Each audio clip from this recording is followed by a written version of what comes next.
അസ്മാസ് ബ്ലോഗിലേക്ക് എല്ലാവർക്കും സ്വാഗതം. ഞാൻ ഇതാ വെളിച്ചെണ്ണ വെച്ചിട്ടുണ്ട്. ചട്ടി അടുപ്പ് വെച്ചിട്ട് ഇതിലേക്ക് നമുക്ക് ഇതാ കുറച്ച് കടുക് ഇട്ട് കൊടുക്കണം. കടുക് ഇട്ട് കൊടുത്ത് പൊരിക്കട്ടെ. നല്ലോണം പൊട്ടി പൊരിഞ്ഞതിൻ്റെ ശേഷം നമുക്ക് ഇതിലേക്ക് പച്ചമുളക് കരിവേപ്പില അരിഞ്ഞതാണ് കേട്ടോ. അത് പച്ചമുളക് കരിവേപ്പില ഒന്ന് വാടണം, അതാണ്. നല്ലോണം പൊട്ടട്ടെ. വേറെ എന്താ വിശേഷം? എല്ലാവർക്കും സുഖമല്ലേ? സുഖമായിരിക്കട്ടെ. സുഖം സമാധാനം സന്തോഷം എല്ലാവർക്കും ഉണ്ടായിരിക്കട്ടെ മക്കളെ. ചക്ക ബോണ്ടാണ് കേട്ടോ ഞാൻ ഉണ്ടാക്കാൻ പോണത്. എല്ലാവരും ഫുള്ളായിട്ട് കാണണേ. ഇതിലേക്ക് ഞാൻ പച്ചമുളക് കരിവേപ്പില ഇട്ടെടുത്തിട്ടുണ്ട്. ഇത് ഗ്യാസ് ഒന്ന് വാടിയിട്ട് ഒന്ന് വേവട്ടെ കേട്ടോ.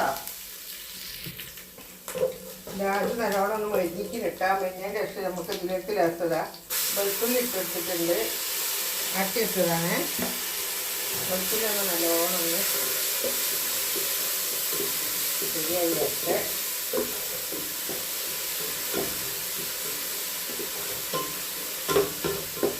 വെളുത്തുള്ളി ഒന്നൊന്ന് ചോപ്പനായിട്ടൊന്ന് വറുത്ത് ശരിയാക്കണം.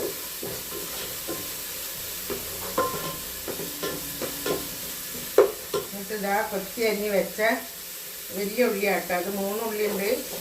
3 ഉള്ളി കൂടെ ഇതിലിട്ടിട്ട് നല്ലോണം അത് വഴറ്റിയെടുക്കണം.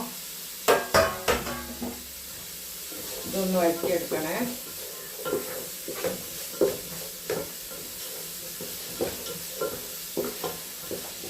നല്ലോണം ഒന്ന് വഴറ്റി കിട്ടട്ടെ. നല്ലോണം വഴറ്റിട്ടട്ടെ. ഇതിൽ ഞാൻ കുറച്ച് ഉപ്പിട്ട് കൊടുത്തിട്ടുണ്ട്.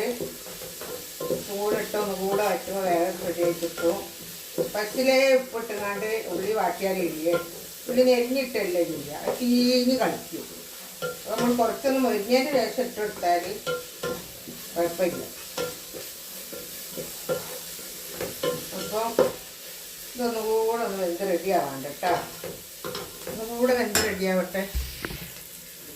നമുക്കിതാ ഇതൊക്കെ വാടിയിട്ടുണ്ട്. നല്ല നെരിഞ്ഞിട്ടാ ഉള്ളി പൊരിച്ച മാതിരി അയക്കുന്നത്. നല്ല നെരിഞ്ഞിട്ടുണ്ട്.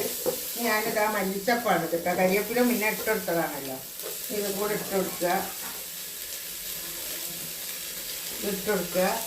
എന്നിട്ട് ഇറച്ചി മസാലൻ്റെ പൊടി, മല്ലിപ്പൊടി, മുളക് ഇത്തിരി മുളക് ഇട്ടിക്കണല്ലോ, മഞ്ഞൾപ്പൊടി, നല്ല ജീരകവും പെരുംജീരകവും കേട്ടോ. ഇതിലിട്ട് കൊടുക്കുക. നല്ലോണം ഇറക്കുക.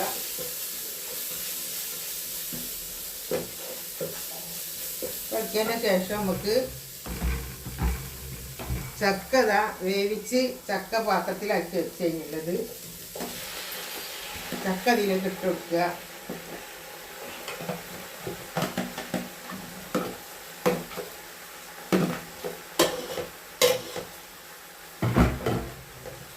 ചക്ക ഇട്ട് നല്ലോണം ഇളക്കി കൊടുക്കും. ഇല്ല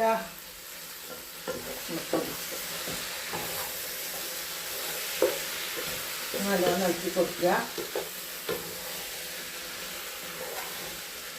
ഓരോരുത്തരും ചക്കൻ്റെ എല്ലായിടത്തിലും നമ്മളെ മസാലകളും പച്ചമുളക് കരിവേപ്പില ഉള്ളി ഇതൊക്കെ താളിച്ചതും തക്കാളി ഇട്ടില്ല കേട്ടോ. പച്ചമുളക് കരിവേപ്പ് ഉള്ളി മസാലപ്പൊടി ഇത് ഓരോ പൊടി ഉണ്ടാക്കിയിട്ട് മാവിൽ മുക്കി പൊരിച്ചാൽ അടിപൊളി സാധനമാണ്. നല്ലോണം ഇത് പച്ചച്ചക്ക നല്ല പൊടിയുള്ള പച്ചച്ചക്കാണ് കേട്ടോ. പച്ചച്ചക്ക വെച്ചത് പഞ്ചക്കാണ്. അതിൽക്കൂടെ നല്ല പൊടി ഉണ്ടാവും. നല്ല ഉരുളക്കിഴങ്ങ് മാതിരിയുള്ള ചേമ്പൊക്കെ പുഴുങ്ങി തിന്നുമ്പോൾ നല്ല ടേസ്റ്റും ചെറിയാണ് ഇതിന്. നല്ല ടേസ്റ്റാട്ടോ ഉണ്ടാക്കിയാൽ.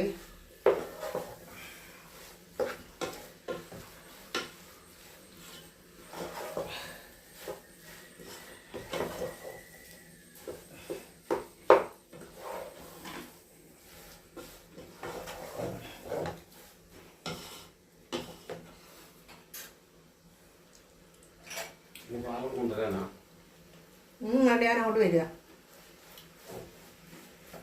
അടിപൊളിയാണ് കേട്ടോ. അപ്പവും പുളിയൊക്കെ നല്ല എരിവും ഉണ്ടാക്കണേ. പച്ചമുളക് പുളി ഉണ്ട്. കുട്ടികൾക്ക് പറ്റുമെന്നാവോ? കുറച്ചും കൂടി നമുക്ക് ബാക്കിയുള്ളത് നോക്കട്ടോ. ഒക്കെ വാട്ടി പിടിച്ചിതാ അങ്ങനെ ഉണ്ടാക്കി വെച്ചിട്ടുണ്ട്. നമ്മളെ ചോറ് ഇപ്പൊക്കെ തിന്നൽ കഴിഞ്ഞിട്ട് നമ്മൾ ബാക്കിയുള്ളതൊക്കെ പൊരിച്ച് കാട്ടു. ഇതിപ്പോൾ ഞാൻ അത്രയും ഇടണുള്ളൂ. അതിൻ്റെ രണ്ടാം ഭാഗം പിന്നെ കാട്ടാം. ഈ വീഡിയോ ഇഷ്ടപ്പെട്ട എല്ലാവരും ലൈക്ക് ചെയ്യുക, ഷെയർ ചെയ്യുക, സബ്സ്ക്രൈബ് ചെയ്യുക. Okay, by.